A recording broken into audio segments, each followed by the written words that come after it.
Siapa kata ada sesuatu yang lain mencipta alam, dia telah mempertuhankan makhluk. Siapa yang kata Allah beranggota, bermuka, bertangan, berkaki, bergerak, dia telah memakhlukkan Allah.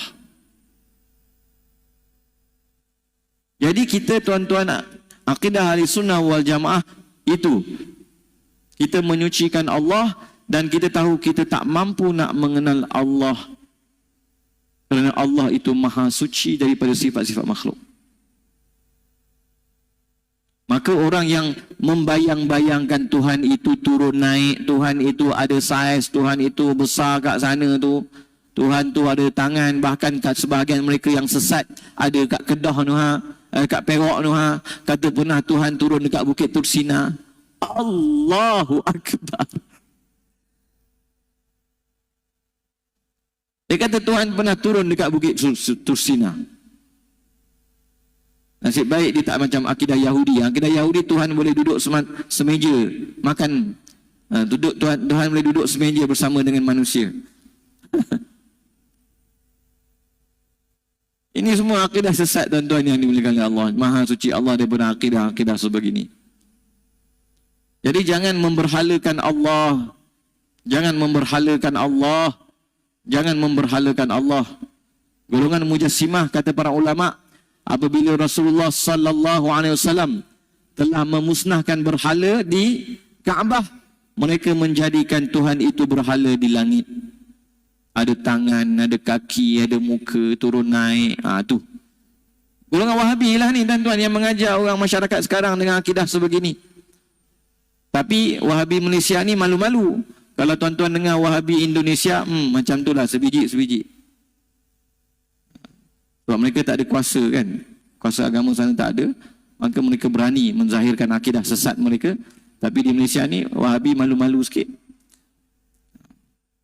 Tapi kalau duduk dalam pengajian khusus mereka, barulah terkeluar kesesatan mereka itu. Dan puan-puan yang dimuliakan oleh Allah Subhanahu wa taala, kita mengaji kitab Akidah Ahlus Sunnah wal Jamaah, penjelasan sifat 50 karangan Al-Fadil Syekhuna Kiai Muhammad Idrus Ramli. Dan kita telah pun sampai pada muka surat 99. Maka setelah kita melihat apa itu Ahli Sunnah wal Jamaah dan apakah ciri-cirinya dan keistimewaan umat Nabi Muhammad sallallahu alaihi wasallam, maka kita masuk kepada perbincangan berkenaan dengan ketuhanan. Adapun yang kita sebut bahawa pendekatan ulama ahli sunnah wal jamaah khususnya bermula daripada zaman Imam Sanusi, iaitu kita memperkembangkan akidah ketuhanan daripada tuntutan kalimah asyhadu an la ilaha illallah wa asyhadu anna Muhammadar Rasulullah. Maka kita bermula dengan akidah ijmaliyah, iaitu i'tiqad ketuhanan secara umum, iaitu hendaklah kita mengiktikadkan bahawa Allah Subhanahu wa taala bersifat dengan segala sifat-sifat kesempurnaan dan maha suci daripada sifat-sifat kekurangan, dan dia harus baginya melakukan, menjadikan sesuatu dan mentiadakan sesuatu. Maka itu disebut sebagai akidah ijmaliyah. Dan majoriti para ulama mengatakan tidak cukup dengan mengenal Allah melalui akidah ijmaliyah. Wajib ke atas seseorang itu juga mengenal Allah dengan akidah tafsiliyah, iaitu akidah yang terperinci. Dan akidah yang terperinci itu sekurang-kurangnya kadar minimumnya mengenal Allah dengan sifat 20 ataupun dengan sifat 41. 20 yang wajib, 20 yang mustahil, 1 yang harus. Dan bagi para rasul pula 4 yang wajib, 4 yang mustahil dan 4 yang harus. Maka dipanggil akidah 50. Jadi sifat 20 ini wajib dipelajari, kerana dengannya lah kita mengenal Allah dengan kadar yang paling minimum. Maksud paling minimum berdosa kalau kita tak mengenal Allah sehingga kadar itu. Dan setiap orang berbeza-beza daripada kadar tersebut. Pastinya para nabi, para aulia mengenal Allah lebih daripada apa yang kita kenal. Dan kita telah sampai pada bab sifat salbiyah, iaitu bab mukhalafatuhu lil hawadis. Maka kita dah sebut bahawa sifat 20 itu boleh dibahagikan kepada 4 bahagian: nafsiyah, salbiyah, ma'ani dan ma'nawiyah. Dan bila kita sebut sifat salbiyah, maksudnya sifat menafikan perkara-perkara yang tidak layak bagi Allah. Ataupun kita panggil ini akidah tanzih. Akidah mensucikan Allah daripada sifat-sifat kekurangan. Jadi kita pertama sifat wujud Allah, menetapkan wujud Allah. Kemudian kita menetapkan kesucian Allah, iaitu pada sifat salbiyah. Maka bila kita kata sifat qidam, kita menafikan Allah itu mempunyai permulaan. Bila kita sebut sifat baqa, kita menyucikan atau menafikan Allah daripada mempunyai pengakhiran. Bila kita sebut mukhalafatuhu lil hawadith, kita menafikan Allah mempunyai kesamaan dengan makhluk. Bila kita sebut qiyamuhu ta'ala binafsih, kita menafikan Allah berhajat kepada makhluk. Dan bila kita sebut wahdaniyah, kita menafikan berbilang-bilang pada zat Allah, sifat Allah dan perbuatan Allah. Maka kita telah sampai pada mukhalafatuhu lil hawadith, dan kita telah terangkan bahawa sifat mukhalafatuhu lil hawadith ini adalah sifat yang sangat ditakuti oleh golongan Wahabi. Sehingga kan sebahagian mereka mengatakan di antara ajaran sesat adalah sifat mukhalafatuhu lil hawadith. Kerana mereka menolak konsep mukhalafatuhu lil hawadith secara penuh ataupun secara mutlak, yang kita akan terangkan. Dan kita telah melihat, dah membincangkan dengan agak panjang sebelum ini, bahawa apabila kita sebut hawadith, maknanya seluruh makhluk dan seluruh alam. Allah Rabbul Alamin, Allah Tuhan yang mencipta, memiliki dan mentadbir seluruh alam. Selain daripada Allah, itu alam, itu makhluk. Dan dalam akidah ahli sunnah wal jamaah, kita beriktikadkan Allah langsung tiada kesamaan secara mutlak dengan makhluk, walaupun 0.000000001%. Tiada.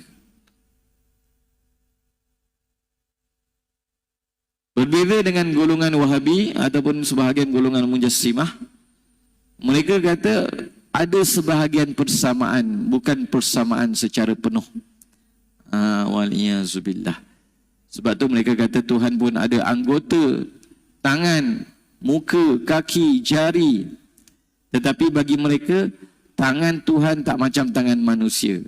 Saya dulu belajar di Jordan dengan seorang guru Wahabi. Maka dalam dia punya nota dalam akidah yang kami belajar, mereka kata kalau Tuhan ada tangan, Allah ada tangan, manusia ada tangan, seumpama gajah ada tangan, semut ada tangan.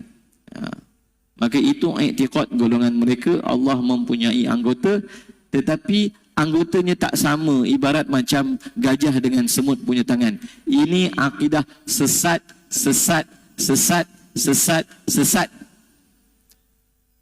Kita tidak mengiktikadkan Allah Subhanahu wa taala Maha suci Allah daripada anggota.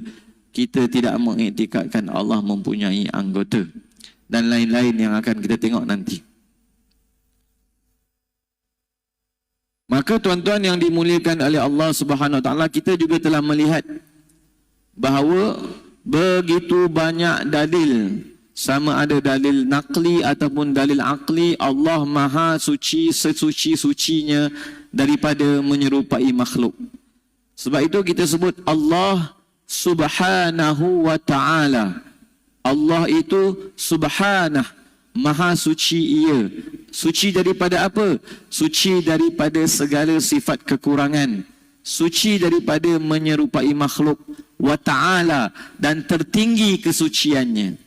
Bukan kita kata suci sahaja, bahkan kita kata tertinggi kesucian Allah, menunjukkan begitu Allah itu Maha Kudus, tiada langsung persamaan dengan makhluk. Kerana kaedah akli pun menyatakan, kalau sesuatu perkara itu sama dengan sesuatu perkara, maka dia serupa. Maka tuan-tuan yang dimuliakan oleh Allah Subhanahu wa taala, dan kita juga telah melihat apabila ulama membincangkan tentang Allah Maha Suci daripada sifat makhluk ataupun bersalahan Allah itu daripada sifat makhluk, maka di sinilah munculnya perbahasan apa itu sifat-sifat makhluk. Dan apabila para ulama kita membicarakan tentang sifat makhluk, maka mulalah para ulama kita membahagikan makhluk itu terbahagi kepada dua, ain dan arad. Ataupun yang untuk Allah kita panggil zat dan sifat. Untuk makhluk kita panggil ain dan arad. Dan kemudian ain tu ada ain yang memang satu-satunya, tidak berbilang-bilang, yang dipanggil jauhar fard dalam istilah ilmu-ilmu mantiq. Jadi sebahagian ahli falsafah mereka mengatakan mustahil alam ini daripada tiada kepada ada. Mereka berpandangan alam ini dulu ada, rupanya berbeza, kemudian berkembang dan rupanya kini berbeza. Tapi daripada ada kepada ada. Sebahagian mereka mengatakan bermula daripada jauhar fard, seperti dalam Big Bang Theory ada singularity, kemudian explode, meletup, bang, maka berlakulah apa yang ada. Maka mereka kata alam itu daripada ada kepada ada. Maka sebab itu di sisi mereka ada perbahasan jauhar fard. Itu sebahagian ahli falsafah, dan ini akidah yang sesat. Kita kata alam ini dulunya memang tiada, dan yang menjadikannya adalah Allah. Maka sebab itu disebut akidah yang pertama menyatakan bahawa alam ini baru dan Allah adanya pencipta bagi alam ini. Ini akidah yang pertama yang perlu ditetapkan dalam diri kita. Kemudian terbahagi jauhar itu kepada jisim, kepada perkara yang terbagi lagi kepada makhluk itu kepada perkara yang disebut sebagai jisim, iaitu yang bersusun-susun daripada satu perkara yang lain, bersusun. Jadi golongan-golongan yang sesat menyangka Tuhan itu juga bersusun daripada anggota-anggota yang berbagai. Itu akidah sesat. Dan kemudian kita juga telah melihat bahawa jisim ini dibahagikan oleh para ulama kepada jisim latif dan jisim kasif. Jisim latif yang tak boleh digapai oleh tangan, seperti cahaya, kegelapan, bayang-bayang, udara dan sebagainya. Dan kemudian jisim kasif yang boleh dicapai ataupun dikuasai oleh tangan. Dan begitu juga bagi jisim ini ada sifat-sifatnya ataupun hal-hal keadaannya, seperti bergerak, diam, berubah, bersemayam, berada di tempat, arah duduk, turun naik dan sebagainya. Maka ayat-ayat Al-Quran yang begitu banyak, laisa kamitslihi syai' walam yakul lahu kufuwan ahad, subhanalladzi sabbaha lillahi ma fis samawati wa ma fil ard, yusabbihu lahu ma fis sam, bertasbih, mentasbihkan Allah, mentanzihkan Allah, mentakdiskan Allah, semuanya maksudnya sama, iaitu menyucikan Allah daripada sifat-sifat kekurangan, menyucikan Allah daripada sifat-sifat makhluk. Dan Allah tidak boleh disifati dengan sifat-sifat benda. Benda dan sifat-sifat benda adalah makhluk dan baru, sedangkan Allah itu qadim, maha suci Allah daripada mempunyai sifat-sifat makhluk. Ini ringkasan yang telah kita lalui sebelum ini. Kita sambung pada muka surat 99, perenggan yang kedua. Dan nanti saya akan kongsikan pada tuan-tuan yang dimuliakan oleh Allah Subhanahu Wa Taala tentang 10 perkara yang perlu kita nafikan. Ada 10 perkara yang perlu kita nafikan ketika kita mengiktiqadkan Allah Maha Suci daripada menyerupai makhluk. Ini disebut oleh Imam Sanusi dalam matanya Ummul Barahin. Dan kita telah terangkan bahawa di antara satu orang ulama yang masyhur, wali Allah yang masyhur, Syekh Salamah Al-Azami, anak murid kepada wali Allah yang sangat masyhur di Al-Azhar dahulu, Syekh Muhammad Amin Al-Kurdi. Maka setelah kewafatan beliau, guru beliau, pengaruh Wahabi mula masuk ke Mesir. Dan beliau bermimpi bertemu dengan guru beliau mengatakan, bersungguh-sungguhlah engkau mengajar manusia Allah itu mukhalafatuhu lil hawadith. Maka beliau pun mengarang banyak kitab yang menolak akidah-akidah sesat golongan Wahabi. Antara kitab yang sangat luar biasa adalah kitab Furqanul Quran Baina Sifatil Khaliq wal Akwan. Al-Quran membezakan antara sifat-sifat Allah dan sifat-sifat makhluk. Penting sangat tuan-tuan yang dimuliakan oleh Allah Subhanahu wa taala. Setengah orang dia menyangka-nyangka Tuhan itu boleh dibayang-bayangkan ataupun boleh difahamkan kewujudannya seolah-olah satu perkara yang berketul. Berada dekat atas sana tu, besar sangat. Ini akidah sesat. Sangat dekat kepada kufur. Wal-iyazubillah, tuan-tuan yang dimuliakan oleh Allah Subhanahu wa taala. Maka kata guru kita, seseorang apabila meyakini adanya sesuatu tetapi tidak pernah melihatnya secara langsung, pasti akan mereka-reka bentuknya melalui khayalannya. Ini tuan-tuan. Jadi kalau kita belajar dalam akidah-akidah ahli sunnah wal jamaah, Allah itu maha suci daripada disangka-sangka pada pemikiran manusia ataupun pada sangkaan-sangkaan manusia. Jadi setengah orang dia tidak memberhalakan Allah secara fizikal, tetapi dia memberhalakan Allah dalam pemikiran dia. Ini bahaya. Sebab tu ulama kata akidah tajsim, akidah tashbih, menyerupakan Allah dengan makhluk ni sebenarnya akidah memberhalakan Allah. Sama ada dia memberhalakan Allah di bumi, ataupun dia memberhalakan Allah di langit, ataupun dia memberhalakan Allah dalam pemikiran dia. Wal-iyazubillah. Maka Allah maha suci daripada pemberhalaan, sifat-sifat berhala. Wal-iyazubillah. Jadi seolah-olah tuan-tuan, kalau Allah tak boleh dicapai di tangan dia, seolah-olah Allah tu boleh dicapai di khayalan dia. Ini sesat. Sebab tu ulama kata di antara akidah tanzih ataupun rumusan akidah tanzih ialah kullu ma khatara bi balika fahuwa fallahu khilafu dzalika. Apa yang terlintas di pemikiranmu, maka Allah maha suci dan Allah berbeza dengan apa yang terlintas di pikiranmu, dan sucikanlah engkau akan Allah daripada kaifiyah dan kamiyah. Sucikanlah Allah daripada kuantiti dan kualiti jisim ni.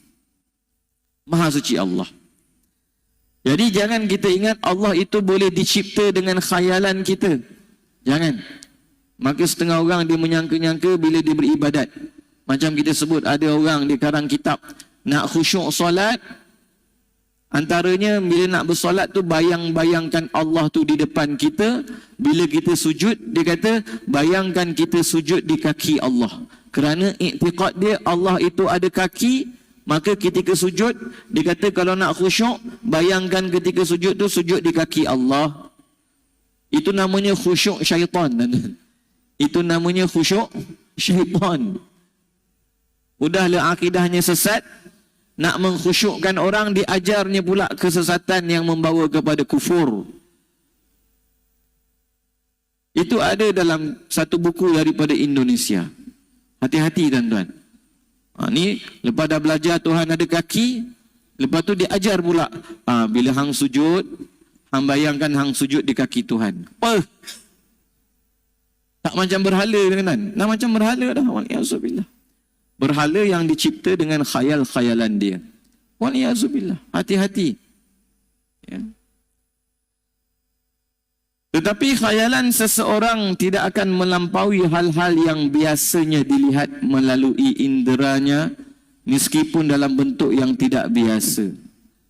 Orang ni kalau berkhayal-khayal, pasti khayalan dia tu tertakluk juga pada perkara yang biasa dilihat oleh dia, ataupun yang biasa didengar oleh dia, ataupun yang biasa didapatkan oleh panca indera dia. Misalnya sebahagian orang yang pernah mendengar tentang kenderaan Buraq dalam kisah Isra' dan Mi'raj. Kita pun tahu Buraq ini kenderaan daripada syurga, kenderaan para nabi, lebih besar daripada bagal. Bagal ini adalah anak kacukan daripada kuda dan keldai. Tetap dalam kisah Isra' dan Mi'raj, tetapi belum pernah melihatnya.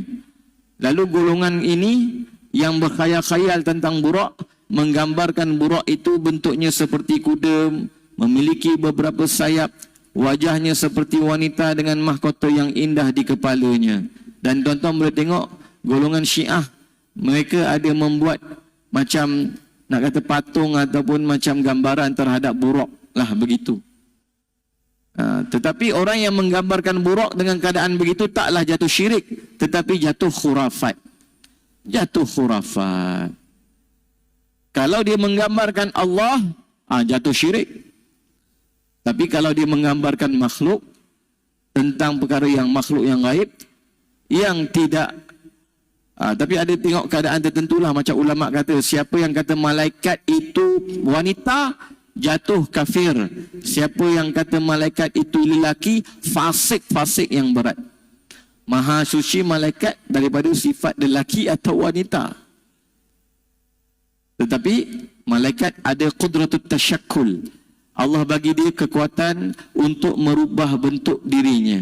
Dan apabila dia merubah bentuk dirinya, dia akan merubah bentuk dirinya dalam bentuk-bentuk yang cantik. Kalau manusia pastinya segak. Dan banyak kisah dalam bentuk lelaki. Tapi malaikat bukan lelaki.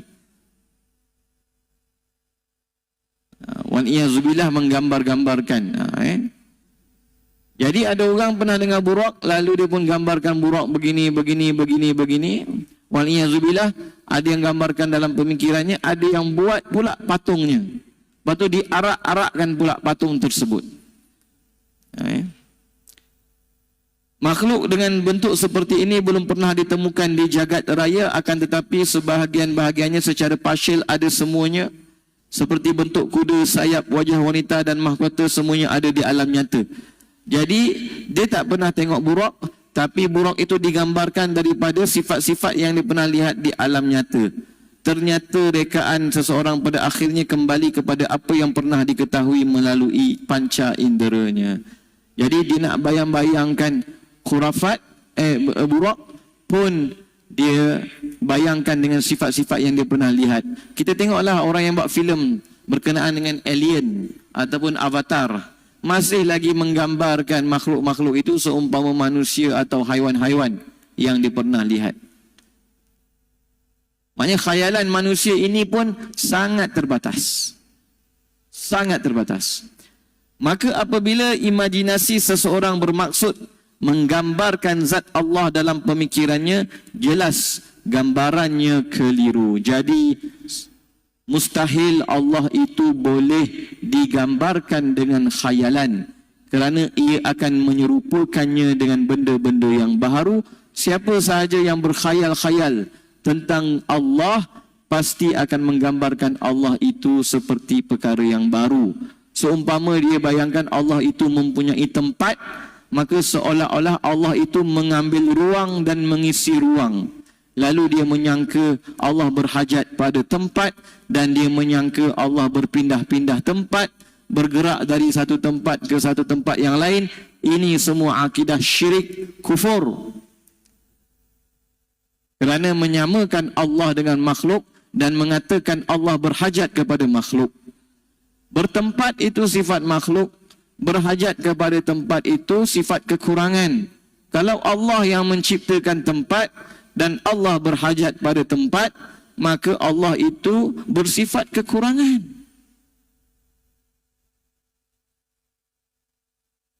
Dan kalau Allah dulu tak ada tempat, kemudian bila Allah cipta arash, Allah bertempat, maka Allah itu berubah. Seolah-olah dulu tak sempurna, lepas cipta arash baru sempurna. Ini juga akidah sesat. Tetapi kalau tuan-tuan menyatakan, golongan Wahabi, kalau tuan-tuan tolak Tuhan bersemayam atas arash, ataupun bertempat di atas arash, sebahagian mereka mengatakan Tuhan ini Tuhan kafir.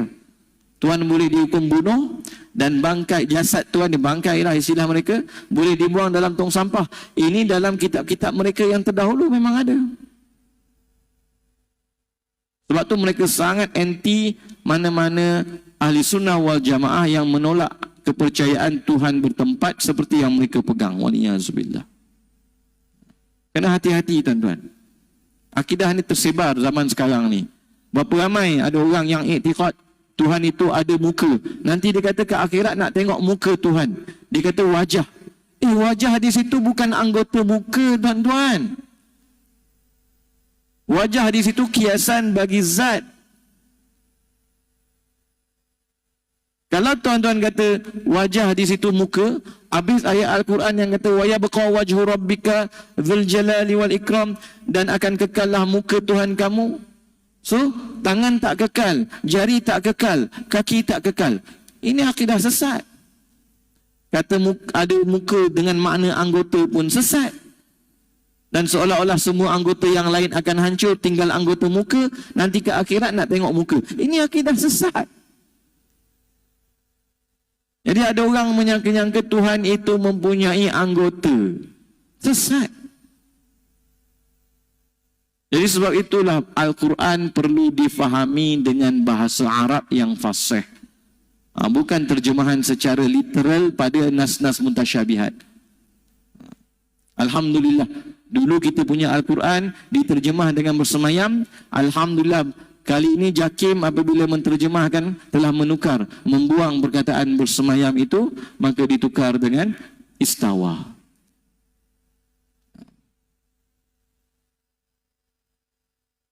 Bab mutasyabihat nanti kita belajar satu hari nanti, kita boleh terangkan. Tapi sebenarnya kalau nak belajar bab mutasyabihat ni bagi masa saya paling kurang 3 jam lah. Barulah boleh belajar dengan betul-betul. Baru ni saya dijemput oleh satu surau untuk bentangkan tentang Wahabi. Diberi masa 3 jam, Alhamdulillah. Kalau nak terangkan tajuk-tajuk berat, tak cukup dengan kuliah subuh, tak cukup dengan kuliah maghrib tuan-tuan, tak cukup. Kena bagi masa yang lebih panjang. Baik. Kerana ia akan menyerupakan Allah dengan benda-benda yang baru, Allah telah menegaskan zatnya laisa kamitslihi syai'un wa huwas sami'ul basir, dan tidak ada sesuatu pun yang serupa dengan zatnya. Dan kalau kita belajar ilmu balaghah, dekat situ Allah menambah huruf kaf pada misal. Kaf ditashbih dengan tambah misal. Maka ulama kata li mubalaghati nafyi ataupun li mubalaghati tanzih, nak menyatakan dengan begitu bersungguh-sungguh, begitu jelas, tiada langsung keserupaan Allah dengan makhluk. Tetapi manusia ini Allah menciptakannya dan menzahirkan padanya sifat-sifat kesempurnaan. Manusia boleh melihat, mendengar, berkata-kata. Tetapi manusia ini Allah zahirkan sifat tersebut dengan alat. Manusia melihat dengan mata, mendengar dengan alat bernama telinga, berkata-kata dengan lidahnya.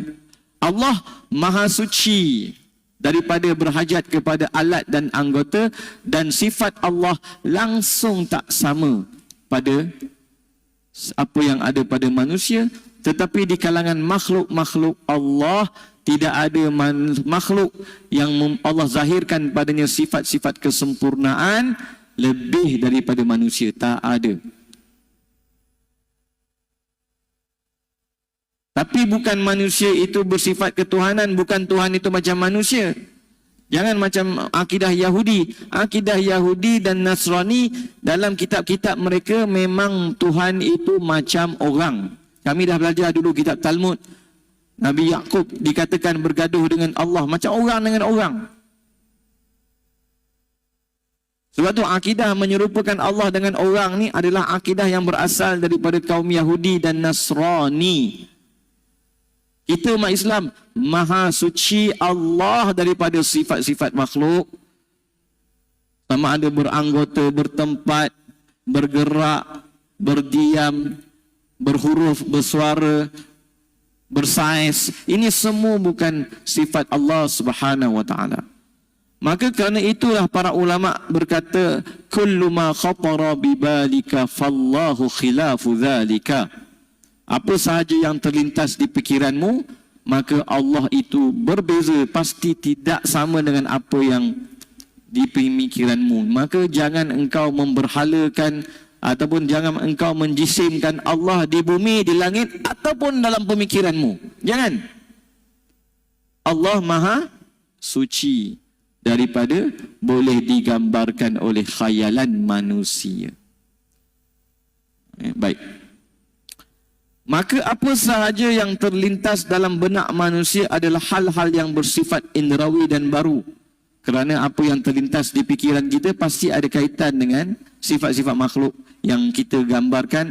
Sedangkan Allah bukan sesuatu yang baru, maka para ulama kata ini juga yang dinisbahkan kepada Sayyidina Abu Bakar radhiyallahu anhu, tarkul idraki idrak. Kata Sayyidina Abu Bakar radhiyallahu anhu, al-ajzu 'anil idraki idrak. Apabila kamu benar-benar mengetahui bahawa kamu tak mampu mengetahui Allah, sesungguhnya kamu telah mengetahui Allah. Apabila kamu benar-benar telah tahu bahawa kamu tak mampu mengetahui Allah, sesungguhnya kamu telah mengenal Allah. Wal bahthu an dzatillahi isyraq. Dan apabila kamu membayang-bayangkan, mencari-cari tentang zat Allah, maka itu adalah mensyirikkan Allah. Kerana kamu sama ada menyamakan Allah dengan makhluk ataupun menyamakan makhluk dengan Allah. Ini dua bentuk syirik yang telah kita nyatakan berkali-kali. Apa makna syirik? Syirik itu menyengutukan Allah dengan makhluk pada sifat Allah semuanya atau sebahagiannya, ataupun menyengutukan Allah dengan makhluk pada sifat makhluk semuanya atau sebahagiannya, ataupun dalam kata yang mudah, memakhlukkan Allah ataupun mengallahkan makhluk, mempertuhankan makhluk ataupun memakhlukkan Tuhan. Itu namanya syirik. Siapa kata ada sesuatu yang lain mencipta alam, dia telah mempertuhankan makhluk. Siapa yang kata Allah beranggota, bermuka, bertangan, berkaki, bergerak, dia telah memakhlukkan Allah. Jadi kita tuan-tuan, akidah ahli sunnah wal jamaah itu, kita menyucikan Allah dan kita tahu kita tak mampu nak mengenal Allah. Kerana Allah itu maha suci daripada sifat-sifat makhluk. Maka orang yang membayang-bayangkan Tuhan itu turun naik, Tuhan itu ada saiz, Tuhan itu besar kat sana tu, Tuhan tu ada tangan, bahkan kat sebahagian mereka yang sesat ada kat Kedah tu kat Perak tu kata pernah Tuhan turun dekat Bukit Tursina. Allahu Akbar. Dia kata Tuhan pernah turun dekat Bukit Tursina. Nasib baik dia tak macam akidah Yahudi. Akidah Yahudi Tuhan boleh duduk semeja makan.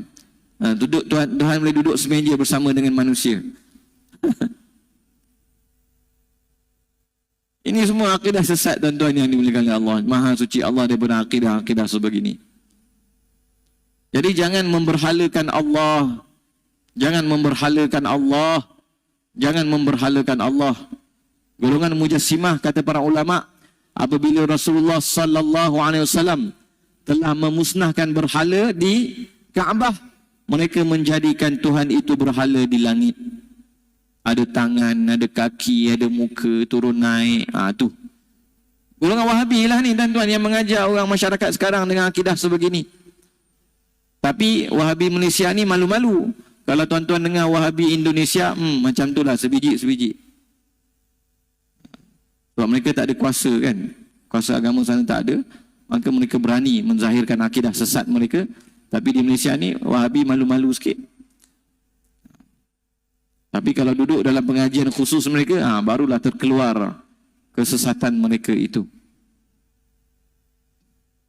Maksud pernyataan di atas, seseorang tidak akan bisa mengetahui zat Allah yang sebenarnya. Sebab tu tuan-tuan, kalau kita belajar, ulama kata di antara adab kita dengan Allah adalah kita al-i'tirafu bil ajzi. Kita kena mengiktiraf kelemahan diri kita daripada mampu mengenal Allah dengan sekenal-kenalnya. Kita kena mengiktiraf diri kita daripada mampu menunaikan hak ketuhanan Allah. Kamu beribadat 1000 tahun ke, 100,000 tahun ke, nanti di syurga kamu akan berzikir sepanjang masa ke, kamu tetap tidak akan mampu menunaikan hak ketuhanan Allah. Sebab itu kita kata Allahu Akbar. Allah itu maha besar. Bukan besar rupa, bukan besar saiz. Itu akidah sesat. Besarnya itu besar kemuliaan, besar keagungan, besar kesucian. Sebanyak mana pun para makhluk beribadat kepadanya, tetap tidak akan mampu menunaikan hak ketuhanannya.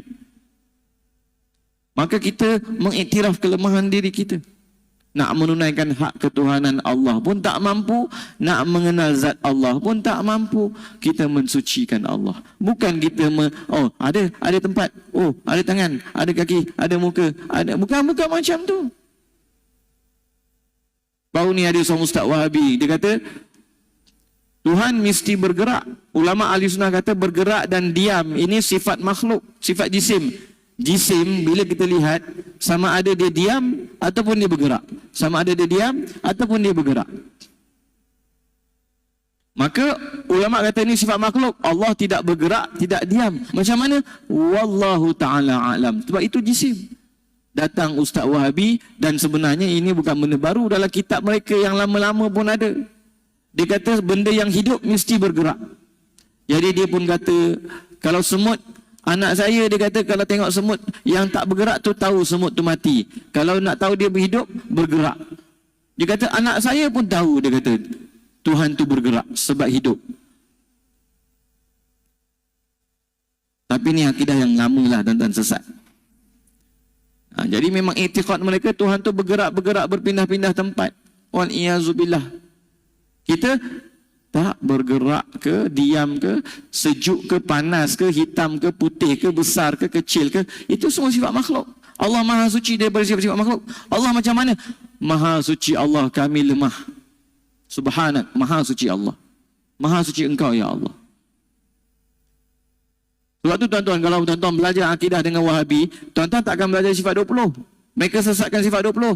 Mereka akan ajar pertama sekali sifat Allah bersemayam, berada, bersila lendik, bertempat di atas arash. Kemudian Allah mempunyai muka. Kemudian Allah mempunyai tangan. Tangan mereka, tangannya kedua-duanya kanan. Kemudian Allah ada jari. Sebahagian mereka tambah lagi jari itu 5. Kemudian Allah mempunyai rusuk. Kemudian Allah mempunyai kaki. Kemudian Allah itu ketawa-ketawa, berlari, bergerak, turun naik. Akhirnya macam Tuhan itu seumpama manusia. Cuma mereka tak kata manusia sahaja. Sebab tu mereka sangat menyesatkan akidah sifat 20. Kerana bila tuan-tuan belajar sifat 20 dan tuan-tuan berpegang dengan sifat 20, pasti dengan seautomatik tuan-tuan akan menolak akidah Wahabi setolak-tolaknya. Ada pula datang satu orang yang keliru dalam otak dia. Dia kata Tuhan itu ada sifat, pertama 20 sifat, lepas tu dia pula tambah 7 sifat. Apa tu 7 sifat? Bersemayam, bermuka, bertangan, berkaki, berjari. Inna lillahi wa inna ilaihi raji'un. Ini namanya akidah rojak, tuan-tuan. Hak dia belajar mukhalafatul hawadis, lepas tu dia tetapkan pula anggota bagi Tuhan. Kalau saya sebut nama ustaz ni, ada yang meloncat sampai ke bumbung, tuan-tuan. Masuk sangat dengan orang ni. Tapi kalau saya sebut orang ni, saya dah baca buku dia dan saya sangat terkejut dengan melihat cara dia mengolah. Kerana konon-kononnya dia nak menyamakan akidah Asy'ariyah dengan Salafi Wahabi, lalu dia bawa kaedah yang sebegini. Sebenarnya ini bukan kaedah Ahli Sunnah wal Jamaah, bahkan ini juga bukan kaedah Salafi Wahabi, ini kaedah rojak.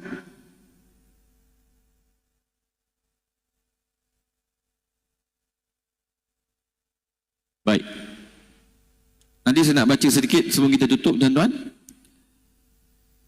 Kerana apabila zat Allah direka-reka seperti hal yang bersifat indrawi dan baru, bererti meyakini bahawa Allah itu bersifat indrawi dan baru. Orang yang meyakini bahawa Allah menyerupai makhluk, ini bahaya, tuan-tuan. Kata Imam At-Tahawi, barang siapa mensifatkan Allah dengan mana-mana sifat makhluk ataupun dengan mana-mana makna sifat makhluk, sesungguhnya telah jatuh kufur. Waliyazubillah. Hati-hati.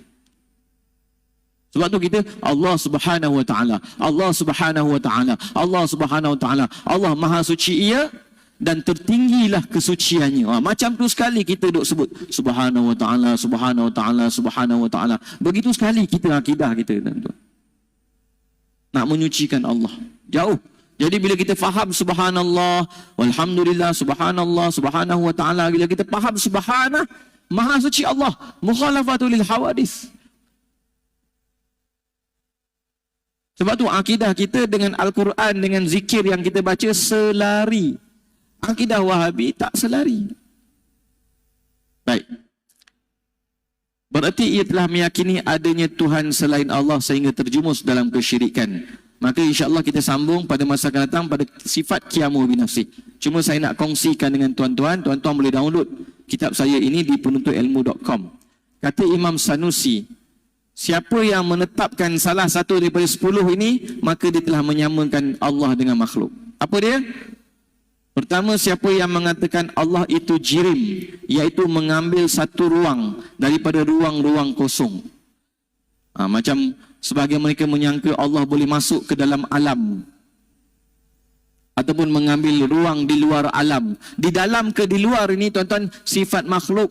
Allah tidak di dalam alam, tidak di luar alam. Siapa yang kata luar alam tu macam mujassimah. Siapa yang kata dalam alam itu macam batiniyah. Allah tidak. Macam mana? Maha Suci Allah Subhanahu wa ta'ala. Kita tak tahu. Siapa yang kata Allah mengambil ruang, itu menyamakan Allah dengan makhluk. Siapa yang mengatakan Allah itu seumpama sifat yang menumpang pada jirim, ibarat kata Tuhan itu meresap pada alam seperti roh meresap pada badan, seperti garam meresap dalam air. Maka siapa yang i'tiqad begini juga menyamakan Allah dengan makhluk, bahkan kufur. Ataupun mengatakan Allah itu berada pada satu arah. Kita dekat sini, Allah ke atas ni, kalau tembak piung, sampai nanti terkena ke Allah. Faham? Itu pun syirik. Golongan Wahabi mengatakan Allah mempunyai arah atas. Kita kata arah atas tu metafora, kiasan, isti'arah. Macam kita kata guru besar. Bukan guru tu besar saiznya. Mungkin guru besar kat sekolah tu perempuan kecil aja halus, tapi besar pangkatnya. Jadi bila dinisbahkan pada Allah besar tingkat, besar tinggi atas, besar maknawi atas maknawi, besar maknawi atas maknawi, tinggi maknawi. Bukannya besar saiz, tinggi tempat, atas tempat. Bukan. Ya. Ataupun Allah mempunyai arah. Seolah-olah Allah dekat atas tengok makhluk kat bawah. Ini juga kufur, waliyazubillah, menyamakan Allah dengan makhluk. Ataupun Allah terikat dengan tempat, au yataqayyadu bimakan, atau Allah terikat dengan masa. Jadi ada satu orang ustaz Wahabi itu, ada doktor di Indonesia tu, dia kata, mana mungkin Tuhan enggak ada masa? Tak masuk akal, dia kata Tuhan tak ada masa. Tak, kita tanya, masa tu makhluk ke bukan? Makhluk. Makhluk, Allah tak berhajat pada makhluk, dan Allah boleh mentadbir makhluk. Allah yang mencipta makhluk. Allah boleh pendekkan masa bagi orang di bumi. Allah boleh panjangkan masa bagi Nabi Muhammad sallallahu alaihi wasallam ketika melakukan Isra' Mi'raj. Dan kemudian Allah tidak bersifat, ataupun yang mensifatkan Allah dengan mana-mana sifat makhluk, ataupun yang mensifatkan Allah dengan saiz kecil, ataupun yang mensifatkan Allah dengan saiz besar, ataupun yang mensifatkan Allah mengambil manfaat daripada makhluk. Jadi golongan falsafah, sebahagian mereka mengatakan ada Tuhan Greek itu, kalau makin banyak Tuhan orang sembah dia makin kuat. Bila tak ramai orang sembah dia, dia makin lemah. Jadi dia mengambil manfaat daripada perbuatan makhluk. Ini bukan Tuhan, ini makhluk. Allah tak berhajat kesempurnaannya pada makhluk. Allah ketika memerintahkan kita beribadah padanya, Allah sebut dalam hadis, kalau semua kamu, awal kamu, law anna awwalakum wa akhirakum wa insakum wa jinnakum kanu ala atqa qalbi rajulin wahid mazdada fi mulki syai'a atau kama qala. Kalaulah awal kamu, akhir kamu, manusia kamu, jin kamu, semuanya bertakwa, setakwa-takwanya, kata Allah, tak bertambah pun kemuliaan kekuasaan aku walaupun sedikit. Kalau semuanya sejahat-jahatnya, tak berkurang walau sedikit. Allah tidak mengambil manfaat daripada makhluk, dan makhluk tidak boleh memberi manfaat kepada Allah ataupun memberi mudarat kepada Allah. Allah dah berkata, ya ibadi, wahai para hamba-Ku, kamu tak akan mampu memberi manfaat kepadaku dan kamu tak akan mampu memberi mudarat kepada aku. Maksiat banyak mana pun Allah tak mudarat. Ibadat banyak mana pun Allah tak mengambil manfaat, tidak memanfaatkan Allah. Jadi barang siapa yang mengatakan Allah itu jirim ataupun sifat pada jirim, berarah pada jirim, atau mempunyai arah, ataupun terikat dengan tempat, ataupun terikat dengan masa, ataupun mempunyai mana-mana sifat makhluk, ataupun bersifat dengan kecil, ataupun bersifat dengan besar, ataupun mengambil manfaat dari makhluk, kata Imam Sanusi, siapa yang mengatakan salah satu daripada 10 ini, sesungguhnya telah mensyirik, iaitu menyamakan Allah dengan makhluk. Maka sebab tu kalau kita belajar untuk tok guru kita akan ajar 10 perkara yang perlu dinafikan dalam i'tiqad mukhalafatuhu lil hawadis. Jadi ini tuan-tuan yang tak disebut dalam kitab ini, tapi saya tambah untuk manfaat. Supaya kita faham, makhluk saja Allah Maha Suci daripada sifat makhluk. Habis itu. Tempat makhluk, masa makhluk. Maha Suci Allah daripada terikat dengan masa dan tempat. Itulah akidah ahli sunnah wal jamaah, mukhalafatuhu lil hawadis, iaitu bersalahan, berbeza, tak sama langsung Allah dengan makhluknya secara mutlak, tiada langsung persamaan. Kita tangguhkan dengan tasbih kafarah dan surat al-As. Subhanallah bihamdih, subhanakallahumma bihamdika, asyhadu an la ilaha illa anta, astaghfiruka wa atubu ilaik. Bismillahirrahmanirrahim. Wal 'asri innal insana lafi khusr illa alladhina amanu wa 'amilus shalihat wa tawasaw bil haqqi wa tawasaw bis sabr. Assalamu alaikum warahmatullahi taala wabarakatuh.